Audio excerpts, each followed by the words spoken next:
Ngayon mga kaibigan, ako ay magiging si Kato Dalisay.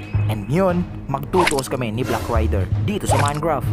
Pero bago muna ako maging si Kato Dalisay at labanan si Black Rider dito sa Minecraft mga kaibigan, please i-like nyo muna tong video to at mag-subscribe na rin kayo. Maraming salamat!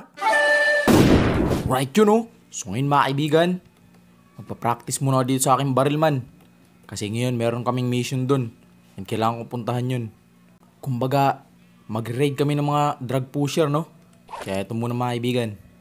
Magti-training muna ako dito saglit lang to. Pak. Wait lang, reload. Come on. You know. Reload again.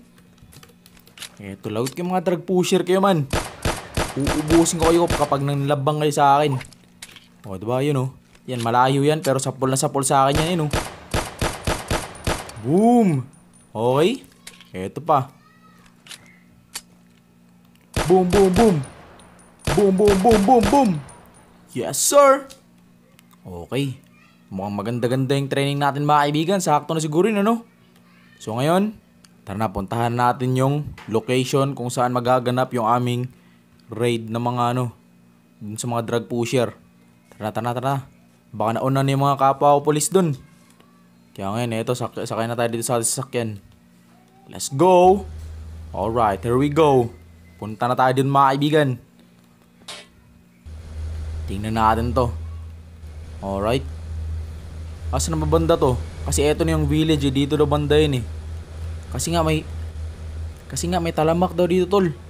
Natulak ng droga no. Kaya ngayon kailangan namin silang i-raid. Saan ba yun? Ayun! Eto na yun oh. Yo, eto na.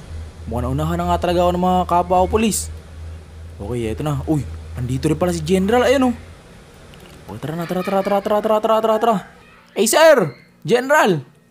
Yo sir, ano pong balita dito? Ano pong nangyari sa operation nyo? Hype na to.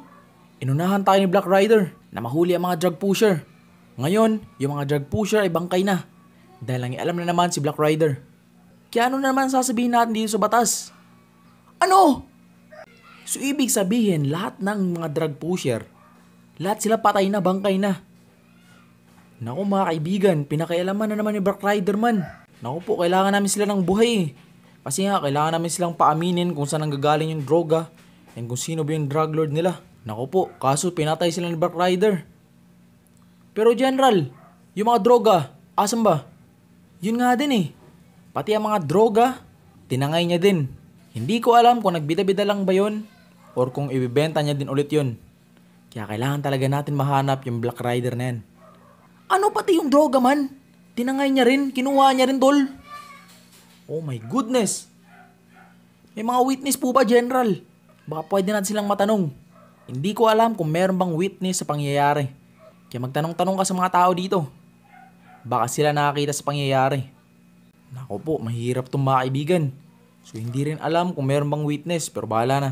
Try ko magtanong dito sa mga tao. O sige po General. Tatanong-tanong po ako dito. Kaya asan ba itong mga tao dito ha? May mga villager ba na pwede kong tanungan man? Wait lang. Naku, wala namang mga tao dito sa paligid tol. Sino ba yung malapit? Ay naku yun oh.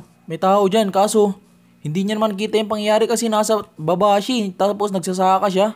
Naku, sino kaya pwede kong matanungan dito Mike? Ay eto si Tatang man. Okay. Ay no, kasi andito siya. Tapos tanaw na tanaw dyan yung mga bahay man. Yung tinitirhan ng mga drug pusher. Kaya baka si tatay, alam niya.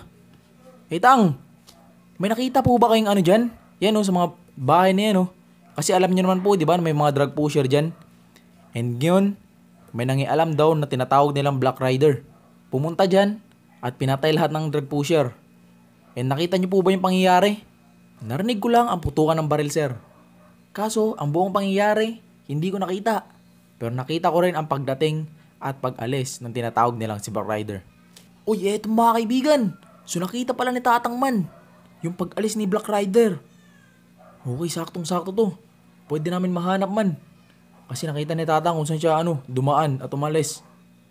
Okay, Tang, saan po ba siya umalis, Tang? Saan ba siyang direksyon papunta? Sumakay lang siya sa motor niya. Yung dinaanan niya, papuntang kabilang barangay. Yun! Papuntang kabilang barangay. So baka andun si Black Rider man.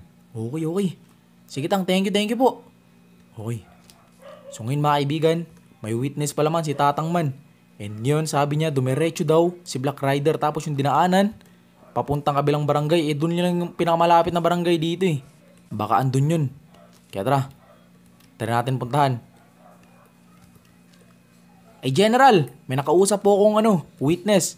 And yun, sabi niya, nakita niya doon yung pangyayari dito. At si Black Rider, nakita niya rin. Kaya try ko po puntahan kung makita ko man po si Black Rider, ako na po bahala. Sige po. Tara mga kaibigan. Let's go. Sakay. And tara, puntahan agad natin yung kabilang barangay, let's go. Sana lang makita ko dito si Black Rider man. Na makausap ko siya na maayos. Kasi tinangay niya rin yung droga eh. Okay na sana yun mga kaibigan na pinatay niya at pinaslang niya yung mga drug pusher. Kaso nga lang, nangialam siya at kinuha niya rin yung droga. Mali yun man. Kasi nasa kanyang posisyon ang illegal na substance eh, no? Kaya maling-mali talaga yun. Pero eto mga kaibigan, andito na tayo man. And asan na ba to? Wait lang. Eto na ba yung kabilang barangay? Okay, mga eto na yata yun mga kaibigan. Kaso nga lang, di ba sabi ni Tatang nakamotor daw si Black Rider?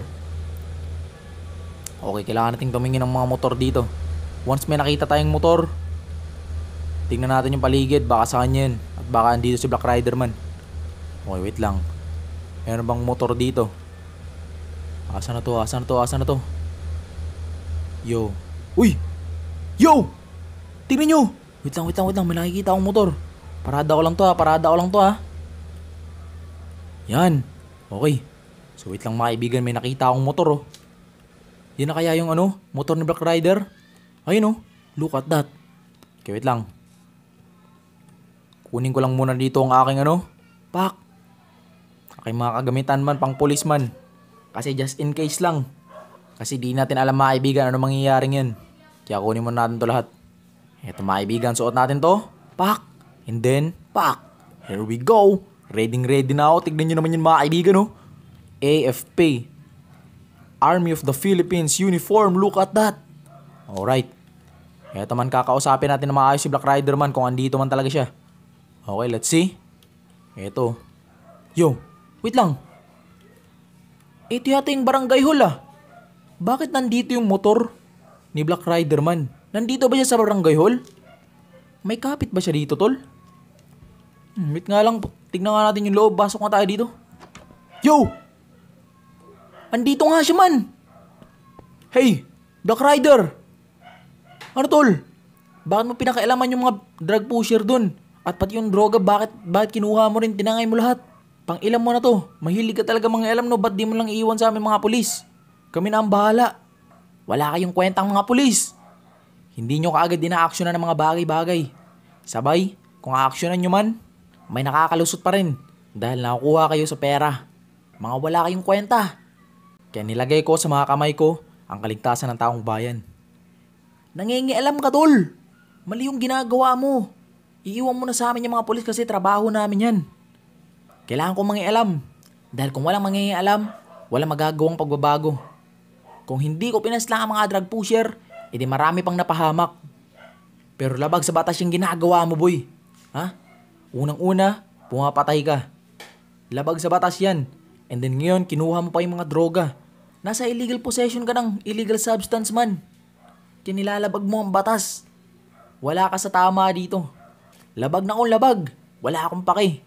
Ginagawa ko to, hindi lang dahil sa sarili ko.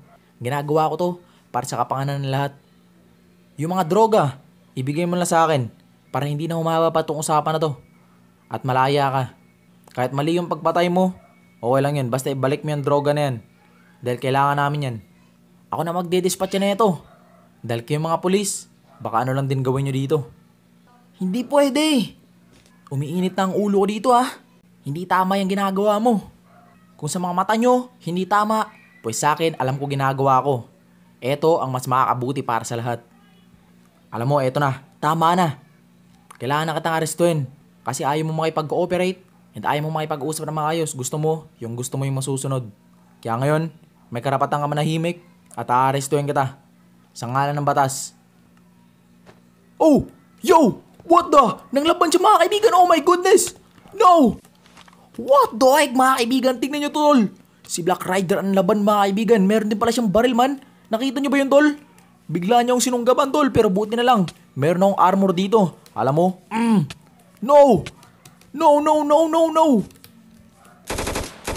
Lumayo ka sa akin! Ha? Wait lang, reload muna pre, reload muna pre. Grabe. Ayaw talaga makisama na itong Black Rider na to. Sinabi ko lang na arestuin ko siya mga kaibigan. Bigla siya nagwalo. Tignan nyo naman yun oh. Kaso hindi ka papatawaran ng baril ko. Inunahan mo ko. Eh di wala na akong magagawa sa'yo tol. Yo, anong ginagawa ng polar bear dito? Bakit may polar bear tol? Inatake rin ako. Wait lang, alaga ba yun ano? Black Rider? What the heck? Naku mga kaibigan, delikado to. Oh shit! Dalawa yung kalaban ko ah. Dalawa yung kalaban ko ah. Naku, wala nang bala. Wait lang tol. Bala tol. Reloading, reloading, run! Nagwawala si Black Rider pare. Hindi ko siya makontrol oh. Grabe ang tindi mo boy ah.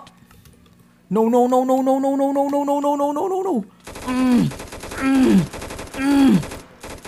Wala naman akong bala. Grabe ang tigas ng Black Rider na to mga kaibigan. Talagang napakatindi man. No! Eto na, tatapusin kita ngayon Black Rider. Walang hiya ka. Talagang ayaw mong makisama. Ayaw mong makipag-usap na maayos tol. Ano oh? Ano? Wala kang kwentang tao man. Alam ko mga kaibigan yung hangarin lang ni Black Rider ay mapabuti ang lahat. Kaso man yung ginagawa niya man, talagang mali yun man eh no? Lumalabag siya sa batas man, mali yung ginagawa niya man. Kaya ngayon, kailangan kong gawin yung nagawa ko. Wala eh, nanlaban siya eh. Binunutan niya ako ng baril man. Kaya syempre may karapatan akong protektahan yung sarili ko. And ngayon, wala na si Black Rider tol. Rest in peace Black Rider. O tara na mga kaibigan. Bumalik na tayo kay General. Love you!